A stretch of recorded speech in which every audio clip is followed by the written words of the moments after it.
Hi everyone. So, how are you all doing?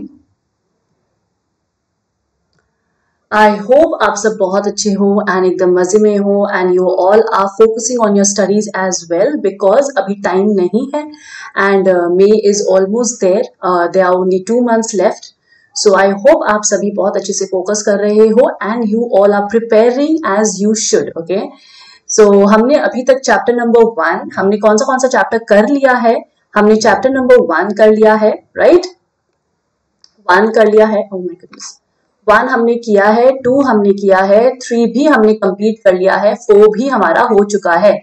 So basically अब हमारा क्या बचता है? Chapter number 5 and 6. ओके, तो चैप्टर नंबर 5 जो है आज हम स्टार्ट करने वाले हैं. This is the first lecture of chapter number 5 and most probably only 2 lectures. इन 2 lectures आपका चैप्टर 5 फिनिश हो जाएगा and then we will start with chapter 6. तो आपका बीसीके का चैप्टर, बीसीके का सिलेबस कंप्लीटली ओवर हो जाएगा. और मैंने जैसे आपको बताया कि बीसीके को पढ़ना कैसे है, जो मैंने आपको पहले के लेक्चर्स में ऑलरेडी बता दिया है. अगर आपको लिंक्स चाहिए, अगर आपको नोट्स चाहिए या you need anything, please download, please join the group जो आपका मेंशन किया गया है in the description. That is Telegram में जो ग्रुप है उसको आप ज्वाइन कीजिए. और अगर आपको कोई भी डाउट्स है, जो अगर मेरे लेक्चर्स आपको कोई भी तरीके से समझ में नहीं आ रहे या आपको फिर भी समझ देखने के बाद अगर आपका कोई भी डाउट रहता है तो प्लीज कमेंट करके मुझे बता दीजिए and I will sort that out. Okay, और बीसीके बहुत इंपॉर्टेंट है बिकॉज 40 मार्क्स आपको बहुत इजीली मिल सकता है. Very easily you can score 40 marks in BCK which will help you to get aggregate. जो आपका एग्रीगेट होता है 200 जो आपको लाना होता है ना सीए फाउंडेशन में, तो ये लाने में बहुत हेल्प करता है आपका ये बीसीके का subject. Okay, let's start with our chapter. तो आपका चैप्टर नंबर 5 कहता है, आपका चैप्टर नंबर 5 जो है दैट इज बेसिकली ऑर्गेनाइजेशंस. कौन सा चैप्टर है ये? इस चैप्टर का नाम है, we will be doing chapter 5 जो है आपका ऑर्गेनाइजेशंस. ऑर्गेनाइजेशंस. और एक और चीज जो बीसीके का सब्जेक्ट है वो मैं नोट्स साथ साथ में क्लास में लिखवाती हूँ, तो आप मेरे साथ साथ लिख सकते हैं, वीडियो को पॉज कर सकते हैं, जैसे आपको कंफर्टेबल लगे उस हिसाब से आप नोट्स लिख सकते हैं. I do not provide notes because उससे ज्यादा कनेक्टिविटी नहीं होता, और जब आप लिखते हो तो ऑलरेडी आपका 50% आपको रिमेंबर हो जाता है when you write. So that is how I proceed. So आप मेरे साथ साथ नोट्स भी बनाएंगे. तो ऑर्गेनाइजेशन फैसिलिटेटिंग बिजनेस. क्या है? Organisation facilitating business. ठीक है, तो ये आपका चैप्टर नंबर 5 है आपके इधर आपके बीसीके में. और इसका जो मीनिंग है, और मेरी हैंडराइटिंग थोड़ी प्रॉब्लमैटिक है, आई होप आपको दिक्कत नहीं हो. If you have a problem with the notes और with anything let me know, I will provide you. तो यहाँ देखिए प्लीज, चैप्टर नंबर 5 जो है आपका ऑर्गेनाइजेशन फैसिलिटेटिंग बिजनेस. इसका मतलब क्या होता है? इसका मतलब होता है कि ऐसा कौन सा ऑर्गेनाइजेशन है जो आपको बिजनेस करने में मदद करता है. फैसिलिटेटिंग का मतलब होता है हेल्पिंग. एक तरीके से आपको हेल्प करना, एक तरीके से आपको ग्रो करने के लिए हेल्प करना, एक तरीके से इनिशिएटिव देना. इस तरीके से आपने कोई भी बिजनेस स्टार्ट किया है, जैसे फॉर एग्जांपल आप कोई स्टार्टअप स्टार्ट करते हो, राइट? स्टार्टअप्स इंडिया में बहुत ज्यादा अभी चल रहा है. तो आप कोई भी बिजनेस स्टार्ट करते हो तो गवर्नमेंट भी आपको बहुत सारे रिलीफ्स देती है, गवर्नमेंट आपको बहुत सारे टैक्स रिफॉर्म्स देती है, टैक्स रिलीफ देती है. आपके पास बहुत सारे ऑर्गेनाइजेशंस है जो आपको लोअर रेट में फाइनेंस प्रोवाइड करती है. बहुत सारे फाइनेंशियल इंस्टीट्यूट्स है जो आपको लोअर रेट्स में आपको फाइनेंस प्रोवाइड करती है. तो ये सारी चीजें आपका क्या करता है? बिजनेस को फैसिलिटेट करता है. क्या करता है? बिजनेस को फैसिलिटेट करता है. तो यहाँ पे काफी सारा चीज हम पढ़ेंगे, काफी सारे ऑर्गेनाइजेशंस के बारे में हम पढ़ेंगे. Let's move ahead. Okay, let's get deeper into this chapter. तो प्लीज यहाँ देखो,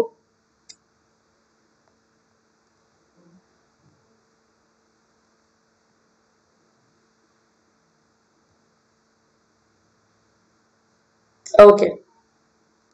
तो बिजनेस फैसिलिटेटर्स होता क्या है? बिजनेस फैसिलिटेटर्स का मतलब क्या होता है? सबसे पहले we will be writing that. So what is business facilitator? जो आपने पढ़ा ना, इसका मतलब क्या होता है? तो business the facilitators, the category of facilitators, मतलब जो आपको इनिशिएट करता है आपको बिजनेस को ग्रो करने में. The categories of facilitators who operates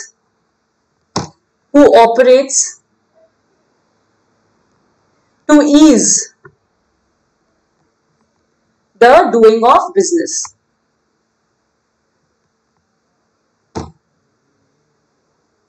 doing of business. तो आपका बिजनेस फैसिलिटेटर होता क्या है? ऐसे कैटेगरीज ऑफ फैसिलिटेटर होते हैं जो आपके बिजनेस को करने में आपकी मदद करते हैं, जो आपके बिजनेस के करने में आपकी मदद करते हैं। तो यहां तक आपको समझ में आ गया होगा। Let's move ahead now. अब इसके अंदर आपके लेयर्स है, मतलब बहुत सारे टाइप के आपके बिजनेस फैसिलिटेटर्स है। बिजनेस फैसिलिटेटर्स का भी लेयर्स होता है, ठीक है। तो अब उसमें मूव ऑन करते हैं। Next, layers of business facilitators, ठीक है।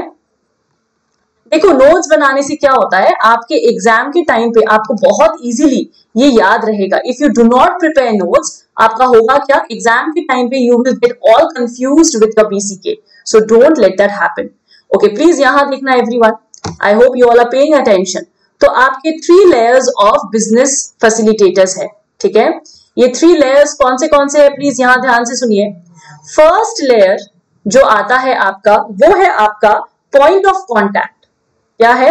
जो आपका फर्स्ट लेयर है, this is your point of contact, ठीक है। क्या होता है, कैसे होता है, हम करेंगे डिस्कस, डोंट वरी।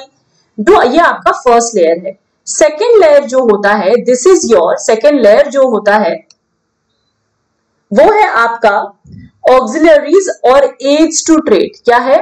ऑक्सिलरीज और एड टू ट्रेड। इसका मतलब क्या हुआ? इसका मतलब होता है, एक तरीके से तो आप बिजनेस करते हो ना, बिजनेस करने में आपका कुछ ऐसा चीज होगा जो आपको मदद करेगा। जैसे फॉर एग्जांपल ट्रांसपोर्ट, आप अपने बिजनेस के सामान को, गुड्स को एक जगह से दूसरी जगह डिलीवर करोगे, तो उसमें मदद कौन करता है? आपका ट्रांसपोर्ट एजेंसी, जिसके थ्रू आप करवाते हो। आपका वेयर हाउसिंग, जो आपको सामान रखने में हेल्प करता है। तो ये सारे हो गए ऑक्सिलरी सर्विसेज, मतलब कि साइड सर्विसेज। बिजनेस को हेल्प करने के लिए एक साइड में जो सर्विसेज चाहिए होता है, उस तरीके का सर्विसेज जो आपके बिजनेस को एड करता है। एड मतलब हेल्प करता है, ठीक है ना। तो ये हो गया आपका category 2, layer number 2। Layer number 3 जो होता है, जो हम बहुत डिटेल में पढ़ेंगे, that is your funding and non funding institutions. क्या होता है? Funding and non funding institutions, मतलब ऐसे इंस्टीट्यूशंस जो फंड करते हैं, मतलब आपको पैसे देकर आपको हेल्प करते हैं, तो वो तो आपको पता है। और एक ऐसे इंस्टीट्यूशंस जो आपको फंड नहीं देते लेकिन आपको रेगुलेट करने में हेल्प करते हैं, आपके बिजनेस को रेगुलेट करते हैं, आपके इकोनॉमी को रेगुलेट करते हैं, तो उसको हम रेगुलेटरी इंस्टीट्यूशंस बोलते हैं। तो इस तरीके से 2 और इंस्टीट्यूशंस है, funding and non funding institutions, जो आपके बिजनेस को ग्रो करने में एक तरीके से हेल्प करता है। तो ये तीनों पॉइंट आपको समझ में आ गया। पॉइंट ऑफ कॉन्टैक्ट, ऑक्सिलरीज और एड टू ट्रेड, जो आपको ऑक्सिलरी सर्विसेज देता है, and funding and non funding institutions. अब इसको थोड़ी डिटेल में करेंगे, बिकॉज ये आपके एग्जाम में आ सकता है। तो एक बार जल्दी हम लोग देख लेते हैं कि कौन सा चीज कौन सा है। नंबर 1 था हमारा पॉइंट ऑफ कॉन्टैक्ट। क्या था बच्चा? नंबर 1 था हमारा पॉइंट ऑफ कॉन्टैक्ट, ठीक है। इसके अंदर क्या चीज आती है, प्लीज यहां देखना। पॉइंट ऑफ कॉन्टैक्ट का मतलब होता है ऐसे लोग, the person who are in immediate day to day touch with our business, मतलब कि who are in immediate touch for our day to day operations. Day to day operations के लिए वो क्या करता है? हमें हेल्प करता है। तो इसके एग्जांपल्स बता दीजिए मैम। तो बेटा इसके एग्जांपल्स लिखिए। नंबर 1 है आपका फ्रेट फॉरवर्डर। फ्रेट फॉरवर्डर, इसका मतलब क्या होता है बताऊंगी, लेकिन प्लीज इसको नोट करना, ठीक है। एमसीक्यू है, so you can get that, आपके चैप्टर में आ सकता है। फ्रेट फॉरवर्डर का मतलब क्या होता है? अब जैसे कि अगर आपका कोई गुड्स है, आपका कोई सामान है, वो सामान आपको मुंबई से पुणे पहुंचाना है, तो वो कौन करेगा? कोई एक ऑर्गेनाइजेशन होगी ना, कोई एक ट्रांसपोर्ट एजेंसी होगी ना, जो आपका उस सामान को अरेंज करता है to be transported from one place to another, right. Same चीज आपका फ्रेट फॉरवर्डर होता है, वही चीज आपका फ्रेट फॉरवर्डर करता है, उसको हम फ्रेट फॉरवर्डर बोलते हैं। हु ऑर्गेनाइजेस, क्या करता है ये? Who organises shipments for the business firms business firms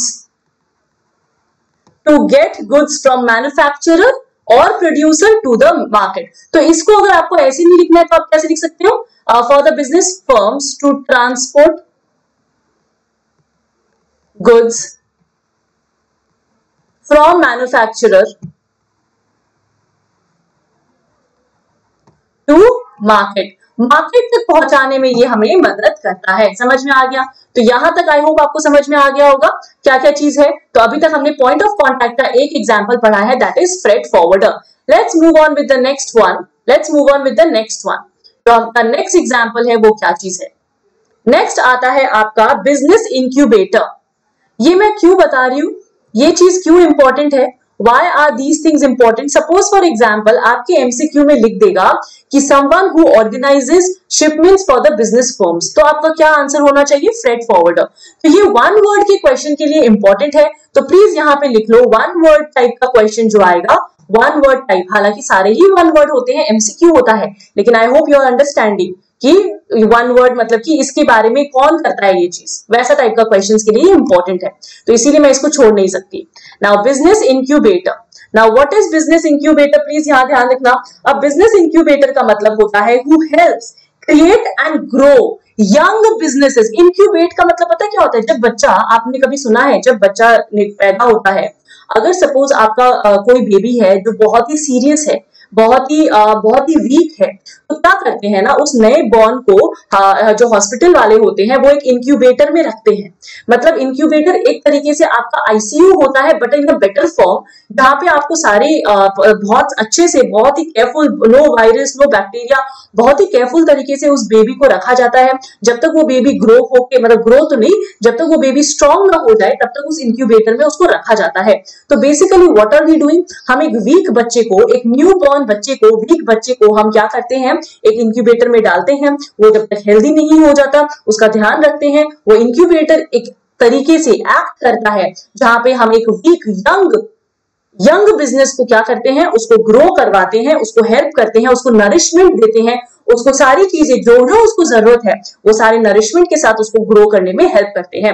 वही सेम चीज आपका बिजनेस इंक्यूबेटर करता है। ये क्या करता है? हेल्प्स क्रिएट, क्या लिखोगे? Helps create and grow young business क्यों बोला मैंने? न्यू बिजनेसेस को। जो ऑलरेडी ग्रो है उसको आप नहीं करते, वो इंक्यूबेटर में नहीं जाता है। जो यंग बिजनेसेस है, स्टार्टअप्स है, उसको हेल्प करते हैं by providing them necessary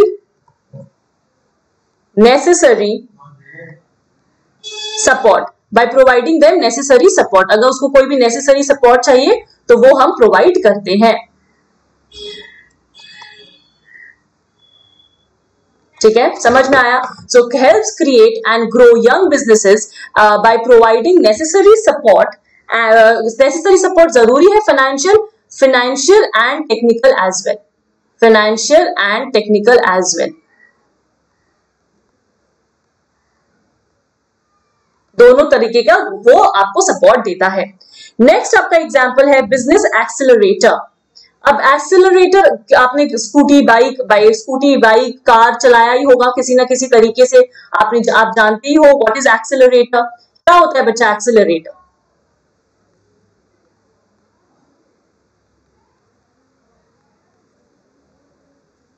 business accelerator.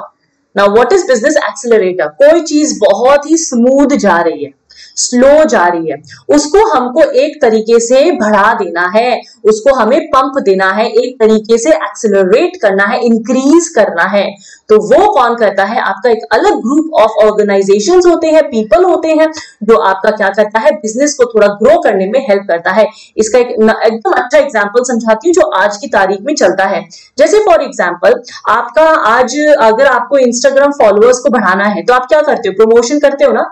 आप अपना एक the Instagram, I hope you all know, आप क्या करोगे, आप अपने उस पोस्ट को आप प्रमोट करोगे, आप कुछ बस पैसा दोगे, वो क्या करेगा, दूसरे लोगों तक वो सामने में एज एन एडवर्टाइजमेंट रीच करेगा, फिर क्या करेंगे, दूसरे लोग आपके पेज में आएंगे, इसी तरीके से वर्क करता है। Now these are business accelerator. ये क्या कर रहा है, आपको कोई तरीके से ग्रो फाइनेंशियली और टेक्निकली हेल्प नहीं कर रहा, ये आपके बिजनेस को ग्रो करने में हेल्प कर रहा है, बिजनेस को और बढ़ाने में हेल्प कर रहा है। ये एक तरीके से एक्सेलरेटर है जो क्विकली लॉन्च करता है आपके प्रोडक्ट को और उसको ग्रो करता है। हु हेल्प्स इन, तो क्या लिखोगे, who helps the budding business to, who helps the budding business, budding मतलब नया नया खिला हुआ बिजनेस, राइट, अभी अभी बस उग रहा है, ग्रो हो रहा है, budding business quickly to launch, बहुत जल्दी वो मार्केट के अंदर लॉन्च हो जाए, quickly to launch a product, इस तरीके से आपको मदद करता है, आपको कस्टमर्स रीच करने में हेल्प करता है। क्लियर, तो ये था आपका बिजनेस इंक्यूबेटर और बिजनेस एक्सेलरेटर, ये इंपॉर्टेंट है, तो प्लीज इसको अच्छे से समझना कि दोनों चीज में डिफरेंस क्या है और क्या चीज कहता है। नाउ फाइनेंशियल कंसल्टेंट, ये आपका दूसरा है, क्या है, फाइनेंशियल कंसल्टेंट, ये आपको पता है, even you all are going to become some sort of financial consultant as well, okay, since you all are becoming a chartered accountant, तो आप भी एक तरीके से फाइनेंशियल कंसल्टेंट बनोगे। तो ये क्या करते हैं, आपके बिजनेस को हेल्प करते हैं, आपके पास पैसा होगा, for example you have 10 lakh rupees, अब वो 10 लाख रुपीस को बिजनेस में कैसे लगाना है, किस तरीके से लगाना है ताकि आपका वो 10 लाख मैक्सिमम तरीके से एफिशिएंटली यूटिलाइज हो जाए, तो वो चीज आपका कौन बताता है, आपके फाइनेंशियल कंसल्टेंट आपको बताते हैं। मेरी बात समझ में आ गई, आपकी फाइनेंशियल कंसल्टेंट आपको बताते हैं। तो यहां देखना, who advises the business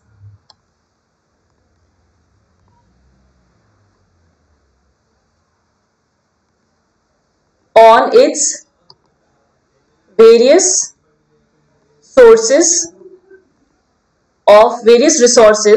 like finance. तो वो क्या करता है, आपकी जितनी भी रिसोर्सेज है उसको कैसे मैक्सिमम और बेटर यूटिलाइजेशन आप कर सको वो बताता है। Who advises the business on its various resources like finance and how to utilise the same efficiently. समझ में आया, एफिशिएंटली आप कैसे यूटिलाइज कर सकते हो वो सारी चीजें आपको बताता है।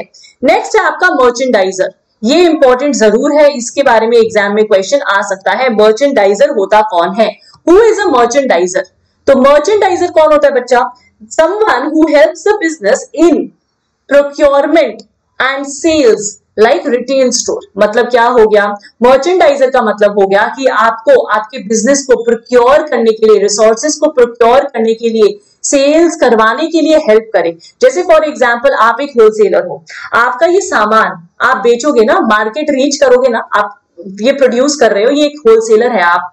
अब ये पेन आपका मुंबई जाए, पुणे जाए, दिल्ली जाए, बैंगलोर जाए, हर तरीके, हर पूरी इंडिया में फैले, तो आप क्या करोगे, आप रिटेल स्टोर्स में जाओगे और उनको ये पेन दोगे, बोलोगे आप मेरी तरफ से ये पेन बेचो, आप मेरे तरफ से ये पेन बेचो। How, what are they doing, they are helping you to get sales, they are helping you to procure sales. समझ में आया ना, आपको सेल्स प्रोवाइड करते हैं। तो क्या लिखोगे, who helps the business in its procurement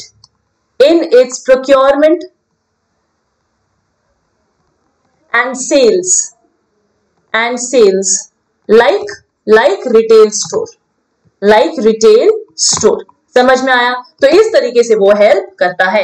I hope आपने कॉपी किया होगा मेरे साथ साथ, नहीं किया है तो वीडियो को एक सेकंड के लिए पॉज कर लेना और फिर इसको लिख लेना। Let's move on further now. अब आगे क्या है, आगे मैंने आपको लेयर 1 बताया था, लेयर 1 में मैंने आपको सारी बातें बता दी। Let's move on with layer 2।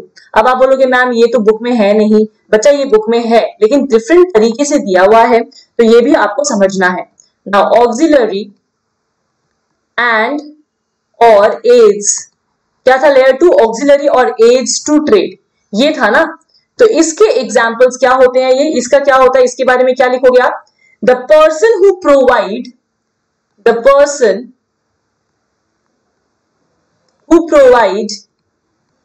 necessary support to necessary support to trade, who provides necessary support to trade। मेरी बात समझ में आ गई? ट्रेड करने में ये हेल्प करता है, नेसेसरी सपोर्ट देता है, सपोर्ट देता है। एग्जाम्पल क्या लिखोगे? ट्रांसपोर्ट, ट्रांसपोर्ट मैंने बताया था। फिर वेयर हाउसिंग, ये भी हेल्प करता है ना। वेयर हाउसिंग वाले आपको सामान रखने को देते हैं तो हेल्प करते हैं आपको। फिर इंश्योरेंस वाले हो गए, इंश्योरेंस वाले हो गए, बैंकिंग हो गए, बैंकिंग वाले आपको क्या करते हैं? हेल्प करते हैं। करंट अकाउंट्स बैंकिंग वाले हो गए, बैंकिंग सिस्टम्स। तो ये सारे आपके एक ऑक्सिलरी डिपार्टमेंट हो गए, ऑक्सिलरी सर्विसेज जो देते हैं आपको ताकि आपका बिजनेस स्मूथ चल सके। समझ में आया? बहुत ही स्मूथली वो कैरी ऑन हो सके। Let's move on with the next part, that is next layer. Third layer क्या है बच्चा? थर्ड लेयर में आते हैं, लेयर नंबर 3।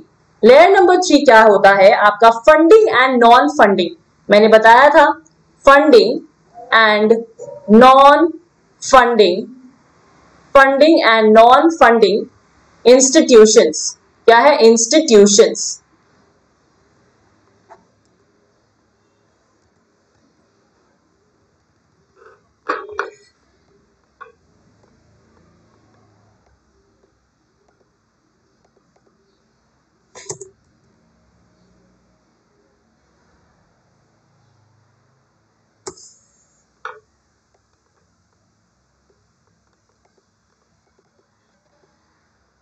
चलो, funding and non funding institutions. Just give me a second.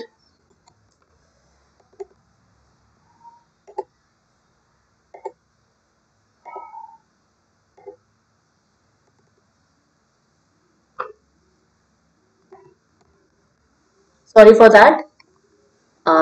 There is sometimes some issues because I'm not very pro with all this technical thing. Okay, funding and non-funding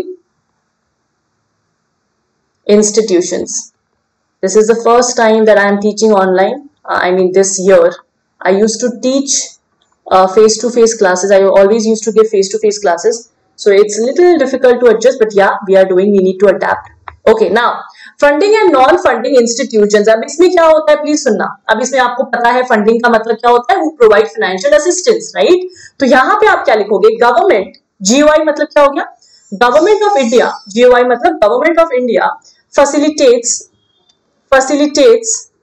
business by creating क्या create करता है? By creating an institutional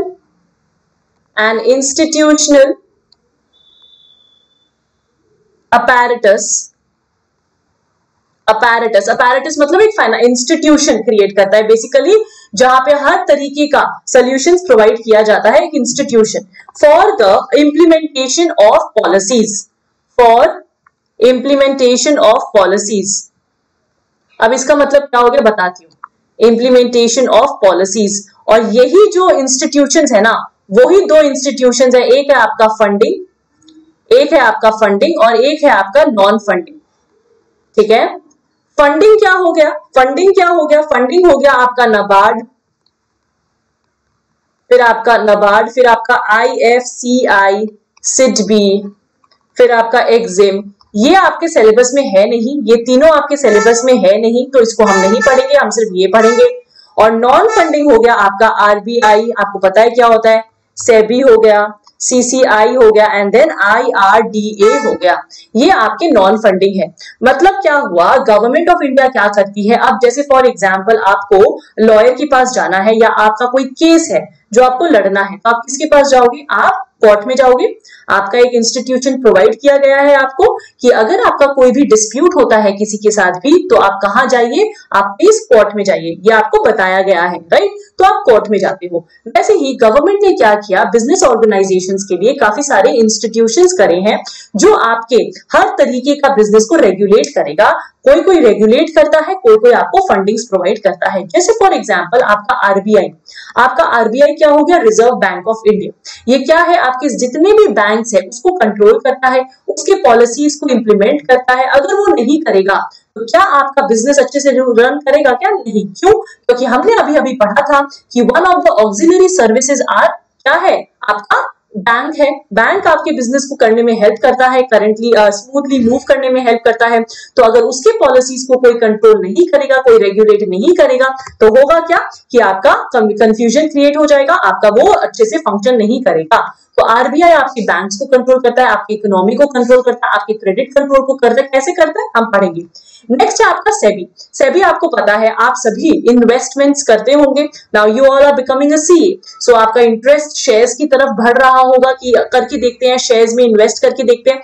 तो देखो वो shares में आप invest करोगे, but you need someone to regulate if your investment is going in proper hands or not, if your investment is being invested properly or not। कोई unfair practices तो आपके साथ नहीं हो रहा। ये सारी चीजें को कौन देखता है, वो पॉलिसीज कौन बनाता है आपके लिए, आपके हक के लिए वो पॉलिसीज कौन बनाएगा? ये सेबी बनाएगा। तो गवर्नमेंट ने इसको दिया है ताकि स्मूथली रन कर सके आपका इन्वेस्टमेंट का बिजनेस। नेक्स्ट है आपका सीसीआई। ये भी आपका एक तरीके से क्या है? कॉम्पिटिशन कमीशन ऑफ इंडिया है। इसके बारे में भी हम पढ़ेंगे। कॉम्पिटिशन का मतलब अब आप बिजनेस कर रहे हो, मैं बिजनेस कर रही हूँ, हम दोनों के बीच में गवर्नमेंट ने कुछ कुछ रूल्स बनाए हैं जो we are not supposed to cross. If we cross that then that means we are doing something unfair to another traders. हम कुछ गलत कर रहे हैं दूसरे ट्रेडर्स के साथ।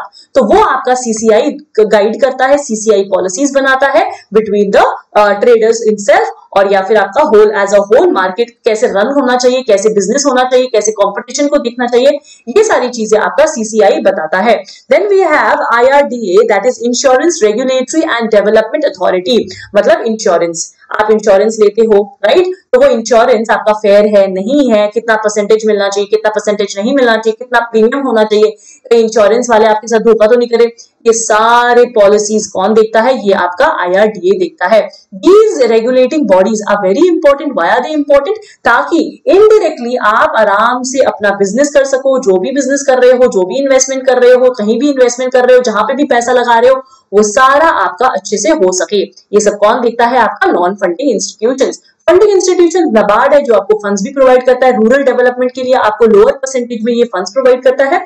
We will learn about this as well. तो आपको बेसिक कंसेप्ट मिल गया कि आप हम इस चैप्टर में क्या पढ़ने वाले हैं and what are the basic things that we are going to learn here. ठीक है, एकदम क्लियर हो गया। आई होप यहां तक आपको कोई दिक्कत नहीं है, आपको कोई भी इश्यू नहीं है। Let's move on with the first thing जो है आपका आरबीआई। बहुत ही इंपॉर्टेंट है, बहुत ही इंपॉर्टेंट है।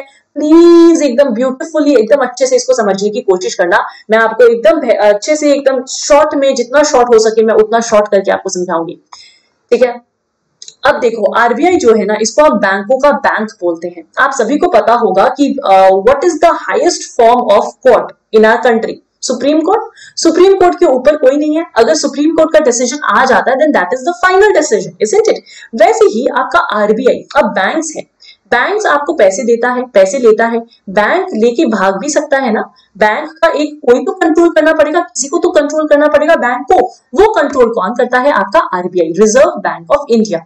ये आपका एक एपेक्स बॉडी है, एक एपेक्स फाइनेंशियल इंस्टीट्यूशंस है। तो प्लीज 2-3 बातें हम इसमें लिखेंगे, जल्दी से मेरे साथ साथ नोट करेंगे हम, ठीक है ना? तो आपका आरबीआई जो है, इसका एस्टैब्लिशमेंट कब हुआ था बच्चा? वेरी इंपॉर्टेंट, प्लीज लिखो एस्टैब्लिश्ड इन द ईयर, कौन सा ईयर? 1935 को हुआ था, April 1। कब हुआ था? April 1 को, एकदम याद रहेगा। 1 अप्रैल 1935 को ये इस्टेब्लिश हुआ था। अब आरबीआई को कंट्रोल करने के लिए एक एक्ट है, आरबीआई एक्ट। तो ये कौन से? Under RBI reserve bank of India act 1934। मतलब क्या हुआ? पहले आपका एक्ट बना 1934 में, उसके 1 साल बाद हमने आरबीआई की बिल्डिंग को खड़ा कर दिया। मेरी बात समझ में आ गई? आरबीआई को हमने स्टैब्लिश कर दिया। तो ये जो आरबीआई है वो स्टैब्लिश हुआ था 1935 April 1 को अंडर आरबीआई एक्ट 1934। एकदम क्लियर, कोई इशू नहीं है। अब ये जो आरबीआई था ना, पहले ये प्राइवेटाइज था। इनिशियली जब हुआ था ये, ओरिजिनली ये प्राइवेटली ओन्ड था। क्या था? प्राइवेटली ओन्ड था। लेकिन बाद में इसको क्या कर दिया गया? लेटर कौन से साल में बच्चा? कौन से? इसी तरीके से लिखना। लेटर कौन से साल में? 1949 में, सॉरी 1937 में तो कुछ और हुआ था, बताऊंगी। 1949 में क्या हो गया था इसके साथ? It was nationalised, it was nationalised, मतलब इसको गवर्नमेंट ने कंट्रोल ले लिया था, गवर्नमेंट ने इसका कंट्रोल ले लिया था। क्या मेरी बात समझ में आ गई?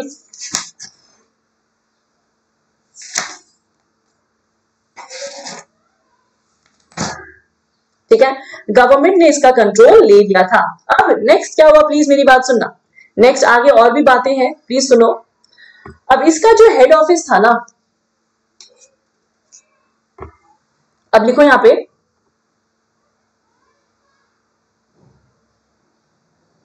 इसका जो हेड ऑफिस था, इसका जो हेड क्वार्टर्स था, हेड क्वार्टर्स होता है ना सेंट्रल ऑफिस जो है, तो इसका जो सेंट्रल ऑफिस था, central office was initially in, please सुनना, इनिशियली कहां था? Initially in Kolkata.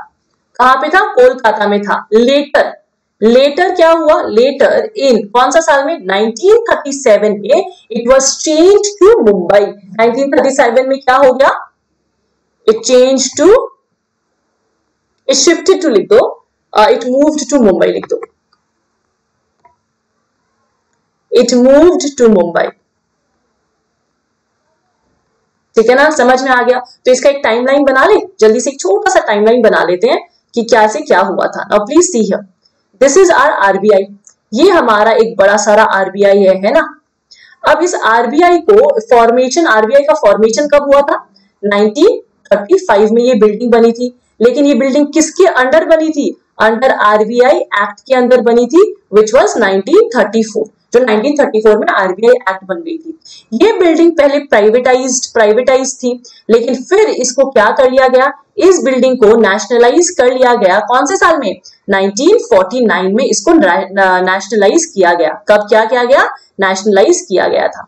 ठीक है, नेशनलाइज किया गया। अब हुआ क्या? 1935 में ये बना था। इसका हेड ऑफिस कहाँ था? इनिशियली इसका कहाँ था सेंट्रल ऑफिस? सेंट्रल ऑफिस इसका कोलकाता था, कोलकाता था। लेकिन 1937 में क्या बन गया?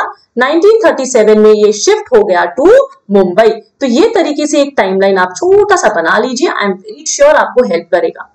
ठीक है ना, आपको हेल्प करेगा। तो 1935 आपका आरबीआई बना था, 1934 अंडर 1934 आरबीआई एक्ट में बना था, 1937 में कोलकाता में इसका सेंट्रल ऑफिस था, जो शिफ्ट हो गया एंड मुंबई में चला गया था 1937 में। फिर उसके बाद ये पहले प्राइवेटाइज था, लेकिन 1949 में ये नेशनलाइज्ड हो चुका था। मेरी बात समझ में आ गई? तो ये टाइमलाइन समझ में आ गया। बेसिकली ये आपका टाइमलाइन है फॉर आरबीआई। अब आरबीआई को गवर्न कौन करता है बच्चा? आरबीआई को गवर्न कौन करता है? आरबीआई को गवर्न करता है आपका सेंट्रल आरबीआई अफेयर्स। कौन गवर्न करता है? Central board of directors. कौन गवर्न करता है? Affairs of RBI is governed by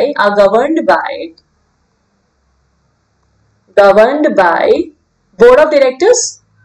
board of directors होते हैं of course, board of directors, और जो अपॉइंट किए जाते हैं, कौन अपॉइंट करता है? Appointed by government of India. Of course किसका है ये? गवर्नमेंट का है। कौन अपॉइंट करेगा? गवर्नमेंट करेगा। Appointed by government of India. Clear? समझ में आ गया? तो इजी था। अभी तक हमने जितना जितना पॉइंट्स किया आपको अच्छे से समझ में आ गया। बहुत इंपॉर्टेंट है आपके एमसीक्यूज के लिए। तो एक बार देखिए, अभी तक हमने क्या क्या पढ़ा? आरबीआई के बारे में पढ़ा था। आरबीआई का एस्टैब्लिशमेंट हुआ था 1935 अप्रैल 1 को in under the RBI act 1934। Originally ये प्राइवेटाइज था, 1949 में ये नेशनलाइज्ड हो गया। बहुत अच्छी बात है। फिर इसका हेडक्वार्टर्स कोलकाता में था और फिर ये मुंबई शिफ्ट हो गया था इन द ईयर 1937। एकदम क्लियर? इजी। तो यहां तक हमने पढ़ लिया। इसके जो बोर्ड ऑफ डायरेक्टर्स अपॉइंट किए जाते हैं वो गवर्नमेंट अपॉइंट करता है और वही उसको संभालता है। समझ में आ गया ना? चलो let's move on further now. आगे बढ़ते हैं, बहुत इंपॉर्टेंट है। आगे जो हम पढ़ने वाले हैं वो है आपका rules of RBI. Very important and please इसको ध्यान से सुनिए कि मैं क्या बताने वाली हूं कि आपका इसका रोल क्या क्या है।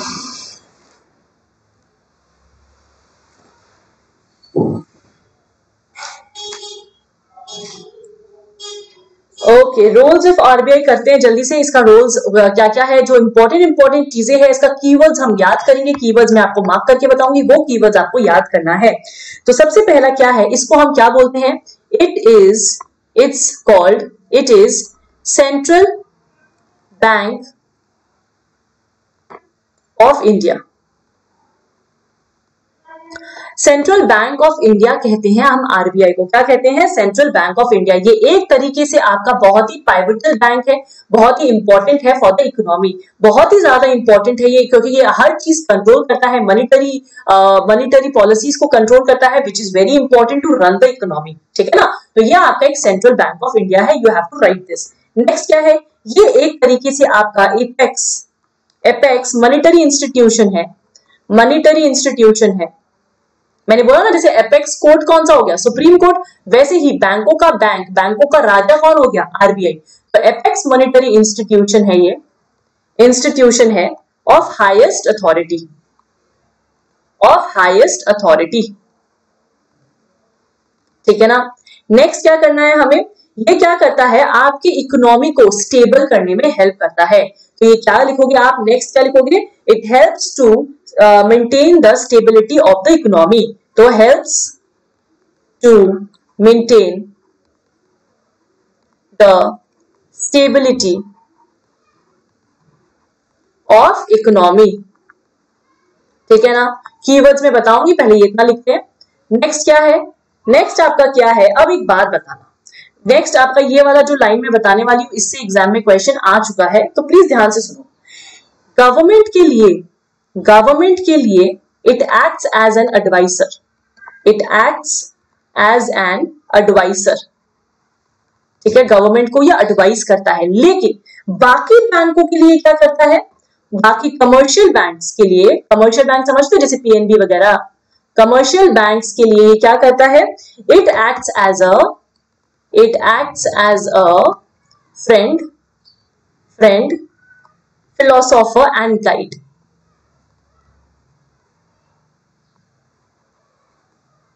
तो अगर मैं आपको एग्जाम में क्वेश्चन दूं कि it acts as a friend to a government, is it true? No. It acts as an advisor only to the government. It acts as an advisor to the commercial bank. Is it true? No. It acts as a friend, philosopher and guide. आप बोलोगे ma'am adviser और guide में क्या difference है? अरे बच्चा, जो words जिसके लिए यूज होते हैं उसी को आपको मेंशन करना है। एडवाइजर आपका गवर्नमेंट के लिए किया गया है, तो गवर्नमेंट के लिए ये एडवाइजर का काम करता है। गाइड होगा एक तरीके से गाइड करना, गवर्नमेंट को गाइड की जरूरत नहीं होती, गवर्नमेंट को एडवाइस की जरूरत होती है, फिर गवर्नमेंट अपने हिसाब से काम करता है। लेकिन कमर्शियल बैंक्स को गाइड की जरूरत होती है। मतलब मैंने कह दिया तो आपको ये करना चाहिए, मतलब फिर कमर्शियल बैंक्स क्या होगा? करेगा, वही चीज करेगा। तो यहाँ पे गवर्नमेंट के साथ ऐसा नहीं होता। तो गाइड, फिलोसोफर एंड फ्रेंड वो कमर्शियल बैंक्स का है, एडवाइजर वो गवर्नमेंट का है। मेरी बात समझ में आई यहाँ तक? नेक्स्ट पॉइंट लिखिए, protect the markets for government securities. मतलब क्या हो गया? मार्केट को गवर्नमेंट सिक्योरिटीज से प्रोटेक्ट करता है, फॉर गवर्नमेंट सिक्योरिटीज। जैसे फॉर एग्जांपल आपका गवर्नमेंट, आपके प्राइवेट आपकी सिक्योरिटीज है, अगर वही चलते रहेंगे तो एक तरीके से गवर्नमेंट के पास फंडिंग का कमी हो जाएगा ना, प्राइवेट्स में फंड चले जाएंगे, गवर्नमेंट को भी तो फंड्स चाहिए। तो ये क्या करता है? ये मार्केट को प्रोटेक्ट करता है for government securities as well. कि गवर्नमेंट सिक्योरिटीज जैसे लोअर रेट्स में आपको मिल जाता है, आपको अगर आपने इन्वेस्ट किया है गवर्नमेंट सिक्योरिटीज में तो आपको अच्छे परसेंटेज दिए जाएंगे। तो एक तरीके से इसको करके वो क्या करता है? मार्केट बनाता है for government securities as well, ताकि लोग क्या करें? गवर्नमेंट में इन्वेस्टमेंट ज्यादा करें और प्राइवेटाइजेशन में थोड़ा कम कर दे। समझ में आया? हालांकि करते नहीं है लोग, लेकिन करते हैं। Now protects market for government securities. समझ में आया? गवर्नमेंट सिक्योरिटीज के लिए प्रोटेक्ट करता है। आगे और भी है, लेकिन उससे पहले हम की पॉइंट्स मार्क करते हैं। सबसे पहला ये क्या करता है? इट एक्ट्स सेंट्रल बैंक है। ये क्या है? सेंट्रल बैंक है। ये एक एपेक्स मॉनेटरी इंस्टीट्यूशंस है। फिर ये मेंटेन करता है स्टेबिलिटी को, स्टेबिलिटी ऑफ इकोनॉमी को ये मेंटेन करता है। ये वाला कीवर्ड्स ध्यान रखना। ये गवर्नमेंट के लिए क्या है? ये गवर्नमेंट के लिए एडवाइजर है। और ये कमर्शियल बैंक्स के लिए क्या है? ये कमर्शियल बैंक्स के लिए फ्रेंड, फिलोसोफर और गाइड है। ठीक है? फिर ये क्या करता है? ये प्रोटेक्ट करता है गवर्नमेंट सिक्योरिटीज को। क्या करता है? गवर्नमेंट सिक्योरिटीज के लिए मार्केट को प्रोटेक्ट करता है। इतना समझ में आया? इतना आपको याद हो गया होगा, I hope so. Let's move ahead. ये क्या करता है? इन्फ्लेशन को चेक में रखता है, जो हो नहीं रहा अभी लेकिन फिर भी रखता है, ट्राई करता है, इन्फ्लेशन को चेक में रखता है। फिर ये क्या करता है? Responsible for sound business system. Sound business system के लिए ये रिस्पॉन्सिबल है। साउंड बिजनेस सिस्टम के लिए रिस्पॉन्सिबल है। ये बैंक ऑफ लास्ट रिसोर्ट है। इसको क्या कहते हैं? Bank of last resort. मतलब जहां जहां कहीं आपको सहारा नहीं मिलता, लास्ट में कहां आते हैं हम? आरबीआई के पास जाते हैं। जब आपकी इकोनॉमी एकदम बर्बाद होने वाली होती है तो आरबीआई को ही बोला जाता है please control the economy, please keep a check on inflation, please control the credit issues. ये सारी चीजें हम आरबीआई के पास लास्ट में आते हैं। तो ये बैंक ऑफ लास्ट रिसोर्ट कहते हैं। इसको क्या कहते हैं? Bank of last resort. ठीक है, समझ में आया? Bank of last resort. ये इकोनॉमी को ग्रो करने में भी हेल्प करता है। ये क्या करता है? इकोनॉमी को ग्रो करने के लिए भी ये हेल्प करता है। तो एक तरीके से ये सारी चीजें समझ में आ गई। इन्फ्लेशन को चेक करता है। साउंड बिजनेस सिस्टम, चले business banking system, sorry I didn't right business, it's banking, okay. Sound banking systems के लिए ये बहुत ज्यादा, just right here banking, I am very sorry for this, right here banking, banking systems के लिए help करता है। और ये है आपका bank of last resort, clear, और इकोनॉमी को ग्रो करने में हेल्प करता है। तो अभी तक आपको समझ में आ गया होगा कि आरबीआई का रोल्स क्या क्या है। एक बार क्विक रिवीजन करते हैं कि अभी तक हमने क्या क्या पढ़ा है, and then we will end the class here. फिर अगला क्लास में हम और आगे कंटिन्यू करेंगे, because this chapter you need to make sure that everything you remember. ठीक है, क्लास में ही यू रिमेंबर एवरीथिंग। तो अभी तक हमने क्या क्या पढ़ा है, एक बार क्विक रिवीजन कर लेते हैं। सो वी हैव स्टडीड, हमने पढ़ा बिजनेस फैसिलिटेटर होता कौन है? जो आपके बिजनेस को ग्रो करने में हेल्प करता है। इस बिजनेस फैसिलिटेटर का 3 लेयर्स होते हैं जो हमने पढ़ा है। वो 3 लेयर्स क्या क्या होता है? नंबर 1 होता है आपका point of contact. Point of contact के अंदर आपकी 3-4 चीजें आती है जो मैंने आपको कहा very important to remember. Number 1 वो पॉइंट ऑफ कॉन्टैक्ट में, नंबर 2 क्या है पहले वो कर लेते हैं। नंबर 2 क्या है? फिर है आपका एड एंड ऑक्सिलरी, जो aid and auxiliary services provide करता है बिजनेस को करने के लिए। फिर आपका नंबर 3 आता है funding and non funding. Non funding and funding आपका, सॉरी ये मैं रिवाइज करवा रही हूँ इसीलिए I am writing this way, non funding institutions. फिर आपका ये आता है, राइट। फिर पॉइंट ऑफ कॉन्टैक्ट में मैंने बोला था जहां से बिजनेस आपका एक तरीके से मूव ऑन होता है, स्टार्ट होता है। इसमें हमने पढ़ा बिजनेस एक्सेलरेटर, पढ़ा था रिमेंबर। फिर हमने पढ़ा था बिजनेस इंक्यूबेटर, पढ़ा था, याद है। फिर हमने पढ़ा था मर्चेंडाइजर, क्या पढ़ा था? मर्चेंडाइजर। ये सारी चीजें तो हमने पढ़ी, और भी 2-3 चीजें पढ़ी थी हमने। नंबर 4 हमने पढ़ा था फ्रेट फॉरवर्डर, जो आपके शिपमेंट्स को एक जगह से दूसरी जगह को लेके जाता है। फ्रेट फॉरवर्डर पढ़ा था हमने। फिर हमने क्या पढ़ा था?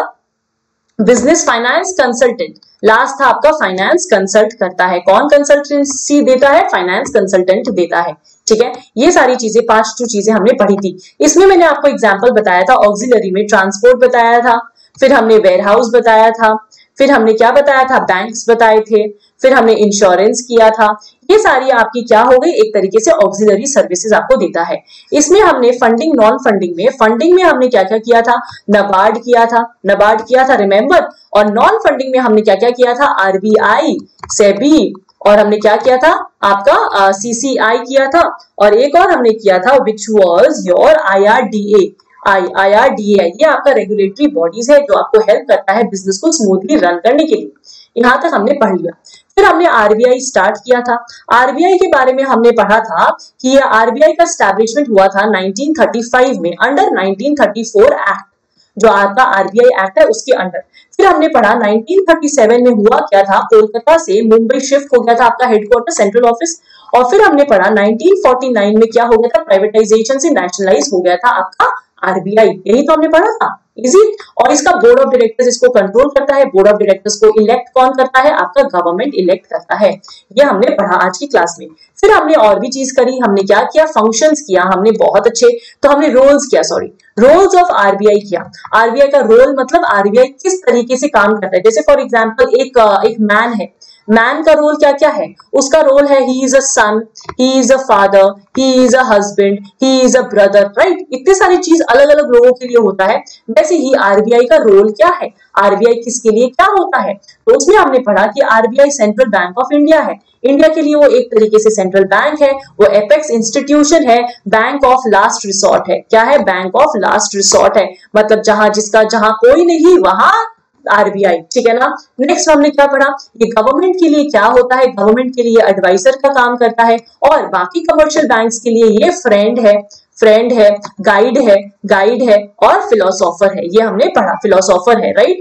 फिर हमने क्या पढ़ा कि ये क्या करता है, इसका रोल क्या है मेनली, और क्या क्या रोल है? ये इकोनॉमी को ग्रो करवाता है, और स्टेबलाइज करवाता है। क्या करवाता है? इकोनॉमी को ग्रो करवाता है और स्टेबलाइज करवाता है। फिर हमने क्या पढ़ा कि इन्फ्लेशन को चेक करता है, इन्फ्लेशन को चेक करता है। फिर हमने और भी चीजें पढ़ी थी, जैसे कि फॉर एग्जांपल ये गवर्नमेंट सिक्योरिटीज के लिए मार्केट को प्रोटेक्ट करता है, मार्केट को प्रोटेक्ट करता है गवर्नमेंट सिक्योरिटीज के लिए। और हमने क्या पढ़ा? हमने पढ़ा कि ये साउंड बैंकिंग सिस्टम प्रोवाइड करता है, साउंड बैंकिंग सिस्टम ये प्रोवाइड करता है। ये सारी चीजें आज हमने आपके first class of chapter number 5 किया है। नेक्स्ट क्लास में मैं ट्राई करूंगी to complete your RBI and SEBI as well. ठीक है, थोड़ा सा और है, आई थिंक हार्डली हमें एक और क्लास चाहिएगा and then we will be completing this chapter. It's very easy and very simple. तो यहां तक आपको हेल्प किया गया हो, I hope it help you a lot. If it did, please do share this class with all of your friends and do like the channel and subscribe the channel if you haven't. Okay, and for any updates on the classes and the new videos, you will be getting that on my Telegram channel. You can join that, the link is provided below. Please do that. Thank you so much everyone, it was very nice having you all here and please मुझे बताइएगा अगर कोई भी doubts है, comments है, अगर कोई improvement चाहिए मेरी तरफ से तो प्लीज मुझे बताइए, because that is how I will improve myself, right? Even I will learn something from you all, तो इसी तरीके से मैं improve कर सकूंगी and I will be helping you much better. Thank you so much and let's see you in the next class. Bye bye. See you.